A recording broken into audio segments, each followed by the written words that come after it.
All right, everyone. Welcome to lesson 27 of Calculus 1.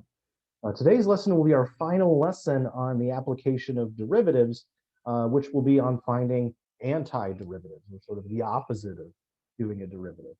And this lesson will tie into what we're going to be doing next in the course, because this will actually have a lot to do with our final topic, which is called integration.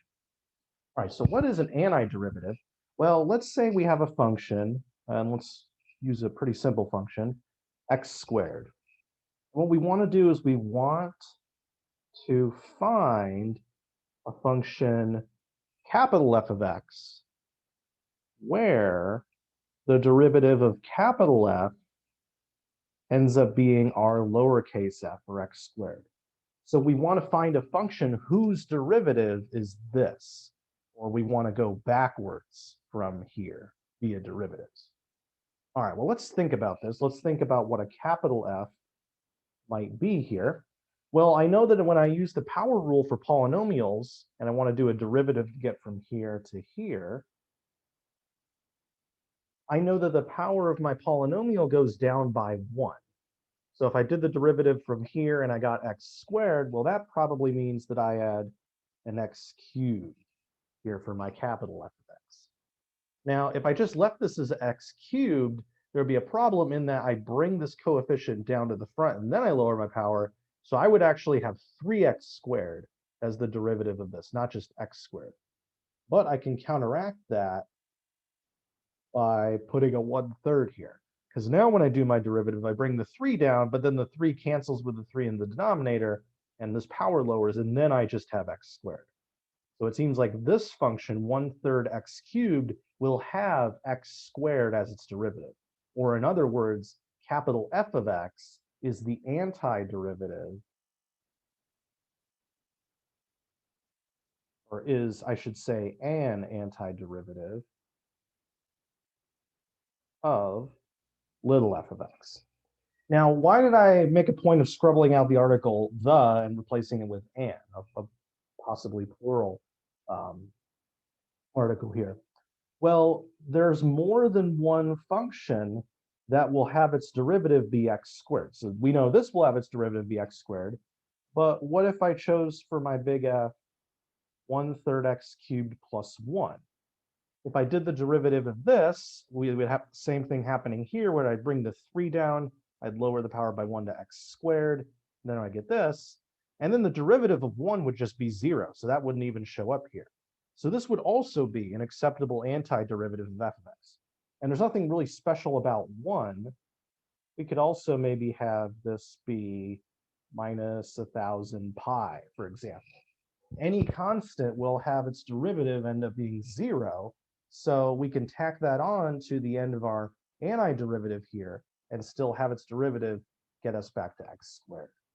So this leads us to the definition of what's called a general antiderivative, where what we do is we use the antiderivative without a constant, and then we just add what's called plus c. So for example, f of x equals x squared would have as its general antiderivative f of x equals 1/3 x cubed, and then I would have a plus c at the end here. Because it didn't matter what constant this is, when I do the derivative of this constant, it's going to go away, so it won't affect what's going to happen here. And of course, this isn't unique to this x squared problem. If I tried to do the antiderivative of anything else, I could also add on a constant to that antiderivative, and its derivative would end up being 0. So when people say they want the general or most general antiderivative, they're referring to having a plus c, or a constant, at the end. All right.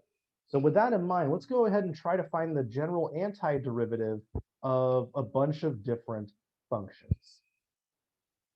So for example, let's say that our function is just 0.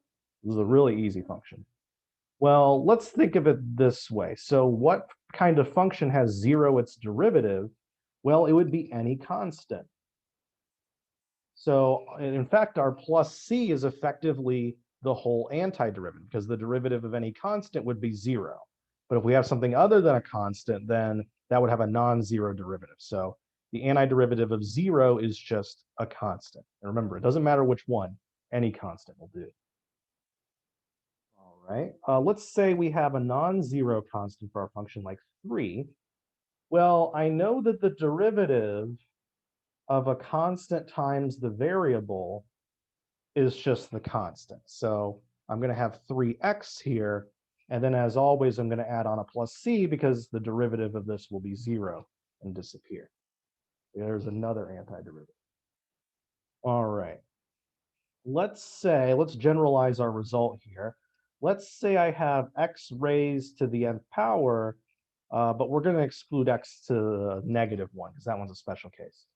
If we have x to the n and we want to find the antiderivative of this, then big F of x, well, let's see. Rather than bringing the power down and lowering it by 1, we're going to raise the power by 1 and divide by the new power. This would be an antiderivative of x to the n, and then of course we would have plus c here at the end. So for example, we could apply this rule to the x squared that we learned about earlier. X squared will have its power raised by 1 to be 3, and then we divide by the new power, which will give us the 1/3. By the way, one thing I also want to say here, and this is not just true of power functions, this is true of any function we're doing the antiderivative of. Just like derivatives ignore constants or coefficients attached to our functions, antiderivatives will do the same thing. So the antiderivative of this will be a over n plus 1, x to the n plus 1 plus c. And again, I emphasize this is for x not being 1.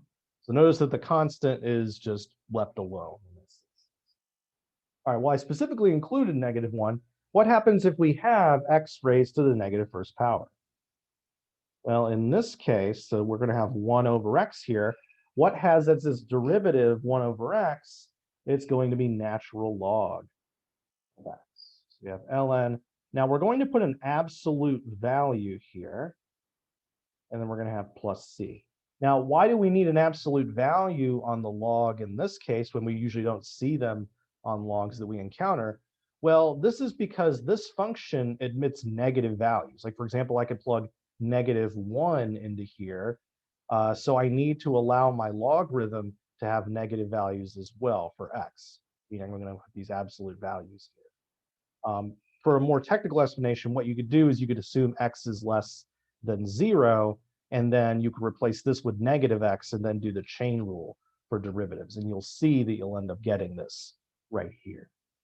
But anyways, we have an ln of absolute value of x. So be sure to include that because sometimes it does actually matter because we will have negative values for x. But since 0 isn't defined for this, 0 won't be defined here. All right, and then we have the rest of our familiar functions. So for example, if we have f of x being e to the x, well, e to the x was its own derivative. So as you might imagine, it'll also be its own antiderivative, although we could possibly have a constant there as well. Now, if we have something like e to the 2x, then normally if we were going to do a derivative of this, we would multiply by the 2. But since we're doing an antiderivative, we would end up dividing by the constant. So this way, if I decided to take the derivative of this and I wanted to end up here, I'd bring the 2 down to the front and it would cancel with the 2 down there. So as you'll see, many of the rules for antiderivatives end up being sort of the opposite of the rules for derivatives, probably as you would expect. All right, we also have functions that do not have e as the base, like for example, 2 to the x. In this case, we would divide by the natural log of that number. And we still technically do this here, although ln of e will be 1. All right, so that's exponential functions. We've got power functions. What about trig functions? So let's say that our function is sine of x, and I want to find the antiderivative of that. Well, let's see. What will differentiate into sine? Well, we know that the derivative of cosine is negative sine. That means that the derivative of negative cosine will be positive sine. So this is going to be negative cosine of x plus c. And this is the reverse of what usually happens when we did derivatives. When we did the derivative of sine, we got positive cosine. Now when we do the antiderivative of sine, we get negative cosine. And as you may expect, the reverse will also be true for cosine. The antiderivative of cosine will just be positive sine of x, because the derivative of sine is just positive cosine. We have those. Now let's see here. We also have some other trig functions. Like for example, let's say we have secant squared of x. Now, why would this be something we would have the antiderivative of? Well, we know a function whose derivative ends up looking like this. That function will end up being tangent of x. So this function actually has an easier antiderivative than secant of x because the derivative of tangent is secant squared. All right, and then finally here, let's see one of these antiderivatives problems phrased in a different way. So suppose that the slope of the tangent line to the function f of x is 1 over 1 plus x squared at the point x. If f of 0 is 0, what is f of x? All right, so we know that the slope of the tangent line is going to end up being 1 over 1 plus x squared, right? Now, another name for the slope of the tangent line is the derivative. So what we know in this problem is that f prime of x is 1 over 1 plus x squared. Now, what we want to do is we want to get f of x. So if we want to go from a derivative back to the original function, that's taking an antiderivative. So if we want to go back to regular f of x, we would need to know the antiderivative of this. Now, this particular rational function may look familiar to you. This is actually the derivative of arctangent of x.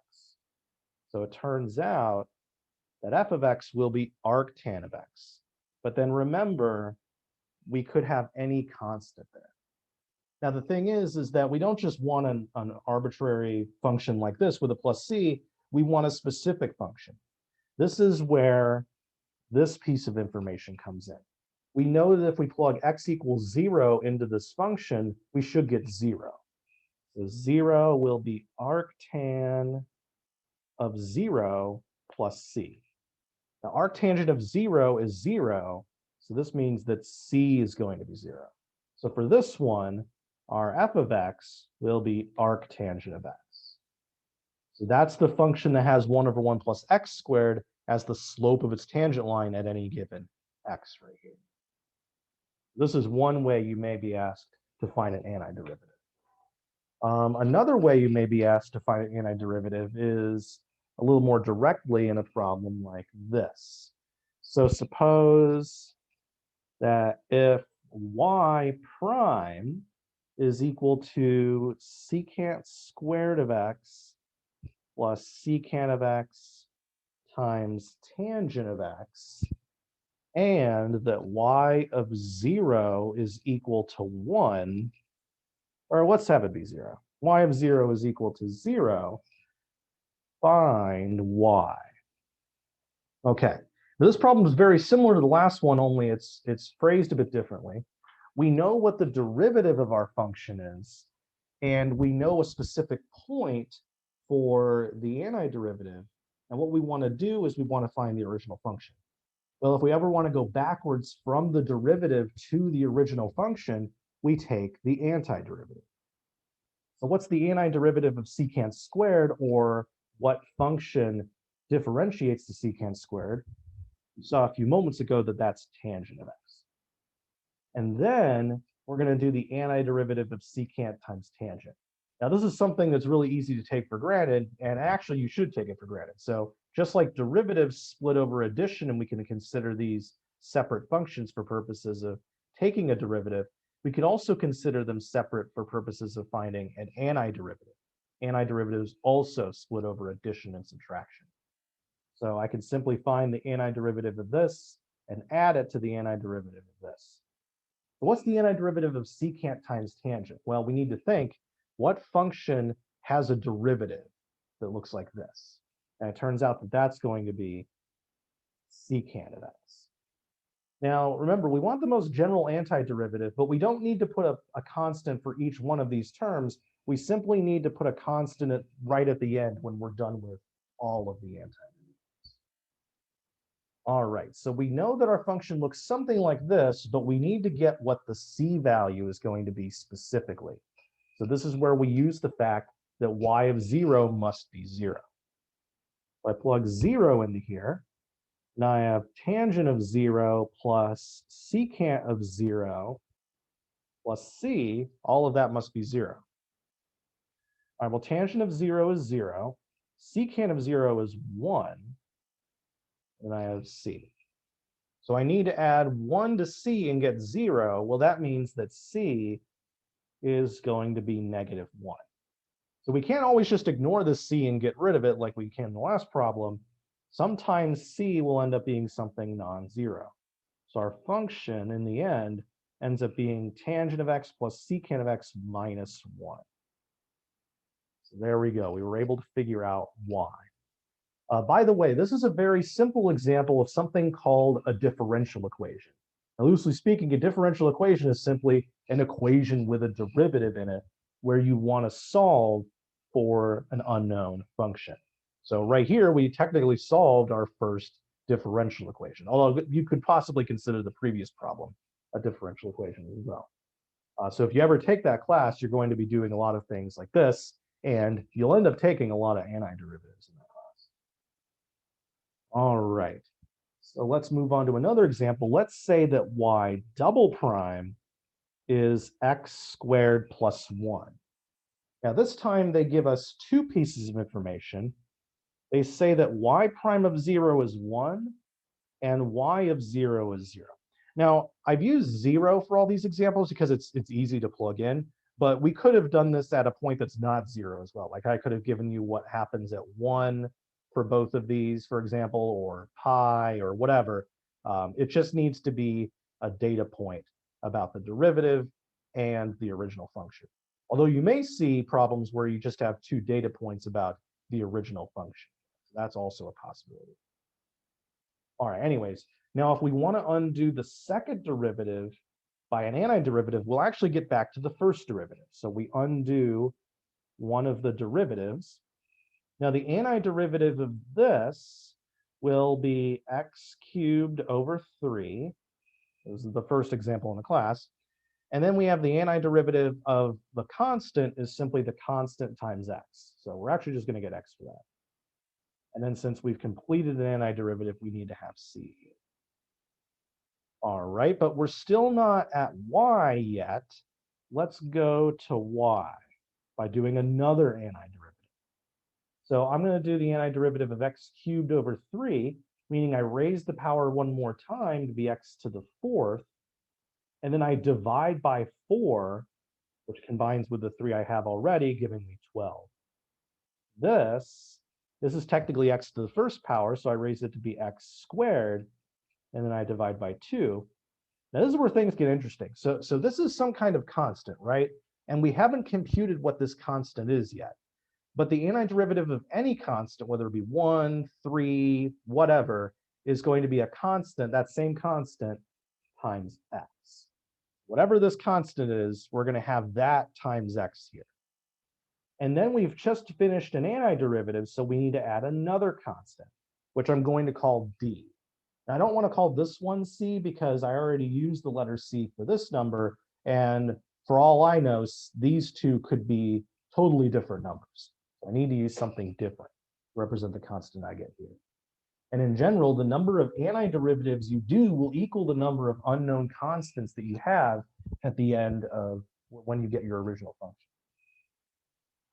All right, now we want to figure out what c and d are, so let's go ahead and do that. So, for example, I know that y prime of 0 is 1. So I'm going to plug in 1 for y prime and 0 for these. And this gives me that c is equal to 1. So I know from using the y prime equation that c is equal to 1. So I have x to the 4th over 12 plus x squared over 2 plus x. And then I still don't know what d is yet. So now I'm going to plug in 0 and 0 for y. So I have 0 is 0 here, 0 here, 0 here, and then we have d. All right, well, this pretty clearly means that d is going to equal 0 for this. So what does this mean? This means that our function that satisfies this, and this will have to be x to the 4th over 12 plus x squared over 2 plus x. There we go. And we've technically solved another differential equation. This differential equation would be a second order differential equation because it has a second derivative in it. All right, now I want to talk about one more situation in which we may encounter antiderivatives, and that's going to be in physics. All right, so suppose a ball is thrown up from the top of a 50, let's say meter building at 10 meters per second. So it's thrown upwards at 10 meters per second, and we're already 50 meters in the air. Find an equation for the ball's height as a function of time. And we're going to ignore air resistance or other impeding factors like that. Those definitely make these kind of calculations more complicated. All right, well, with any kind of real life scenario here, it's good form to draw a picture. So here is our building. So this is going to be 50 meters. And we're throwing the ball up at 10 meters per second. So this is what's going on here. So what's happening is that the ball's flying up, but of course gravity exists. So eventually the ball's going to slow down, stop, and then come crashing back down. What we want to do is we want to come up with a function telling us how high the ball is above the ground at any particular time. Now, one thing we know about this ball and any other object falling free of air resistance on the Earth is that its acceleration is going to be negative g, or you could say negative 9.81 meters per second squared. But I'm just going to use negative g for short because it's simpler to write and it's more accurate than this. So I know that my acceleration, which remember, that's the second derivative of my position, is negative 9.81, or a constant, in other words. So what I'm going to do is I can get the velocity, or the first derivative of position, by undoing a derivative, or doing an antiderivative. So I'm going to do the antiderivative of this constant. So that will end up giving us a constant times the variable, so negative gt. And then I'm going to add plus c here, because whenever we do an antiderivative, we're going to add in plus c. All right, now how do I figure out what this plus c is going to be? Well, I use the fact that this ball has a starting velocity of 10 meters per second. So I know that v of 0 must be 10. And I'm going to make this positive 10 because it's going upwards. So this means that 10 will be negative g times 0 plus c, implying that my constant must be 10. So v of t will be negative gt plus 10. All right, but that's not quite what we wanted. This gives us the velocity at any particular time. We want the position at any particular time. So what do? Well, we undo this last derivative here by doing another antiderivative. So we do the antiderivative of this function here. Now we have t to the first power. So we make it be t to the second power and then we divide by 2. And those of you who have taken high school physics may have noticed g, 1/2 g t squared as part of an equation. This is actually where that comes from. It comes from doing the antiderivative of this right here. And then we do the antiderivative of 10 and get 10t. And then we have another constant, which I guess I'll call d because we already used c earlier. Okay, now what is this constant going to be and how we're going to figure it out? Well, we know that the ball starts at the top of a 50-meter building. So its position begins 50 feet above the ground. So 50 will be our position at time 0. So we have negative g over 2 times 0 plus 10 times 0 plus d. So it turns out that our d is going to end up being 50 here. This gives us our final answer where s of t will be negative 1/2 gt squared plus 10t plus 50. There we go. Now we have a position or a mathematical model for the position of this ball at any time, assuming t is greater than 0, greater than or equal to 0. And assuming that we don't have air resistance, which is kind of a tall order in most places on Earth, but this is just a simplified model here. All right, so that's one application of antiderivatives. And when we get to the next section of the course, we're going to be using antiderivatives quite a bit, and also in the beginning of Calculus 2 as well, if you take that course. All right, that's it for today's lesson. So I will see you guys in lesson 28.